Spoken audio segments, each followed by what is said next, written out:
Odur ki, bu mövzu ona görə dedik, böyülü, kiçikli, kişili, xanımlı, hamımızın ehtiyac duyduğumuz mövzudur. Ona görə ki, hamımızın doğrudan da bu mövzuya ehtiyacımız var. Peyğəmbər oğlu Peyğəmbərə sələvat zikr elə.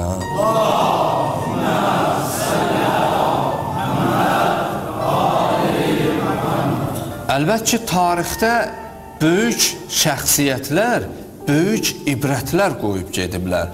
Amma görürsən, bəzən insanların arasında və təfəkküründə bir para adət, ənənələr, qayda, qanunlar var.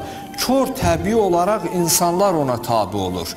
Buna dəlil, sübut kimi tarix kitablarında Allah rəhmət eləsin Əbu Reyhan Biruni çox dahi, mütəfəkkir insanlardan biri olub.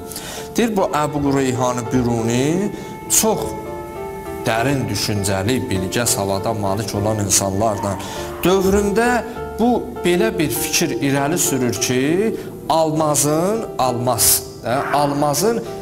zəhəri yoxdur. Amma insanlar Əbu Reyhan Biruninin vaxtında və ona qədər hamısı almazın tərkibində zəhərin, zəhərləyici bir maddənin olduğunu qəbul edərmişlər.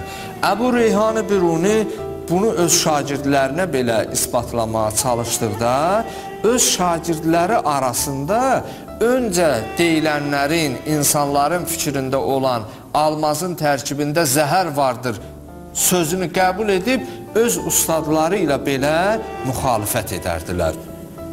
Deyir, bir günüsü insanların gözü önündə qarşısında və şagirdlərinə daha da əməli şəkildə sübuta yetirsin deyə Əbu Reyhan Biruni almazdan bir parça, bir tikəsini çörəyin arasına qoyur və qərara gəlir ki, bir itə bunu udduralar, yedirdələr.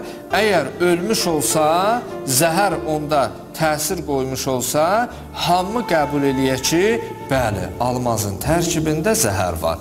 Deyir, Əbu Reyhan Biruni bu işi görmək istədikdə, cəmaat və insanlar bunu daha da yaxşı qarşılamayaraq buna sərt münasibət bildirdilər ki, Allahın o dilsiz, ağızsız heyvanını, danışmayan bir heyvanını sən tərkibində olan, tərkibində zəhər olan alması verib öldürdükdə, bəs qiyamətdə Allaha nə cavab verərsən?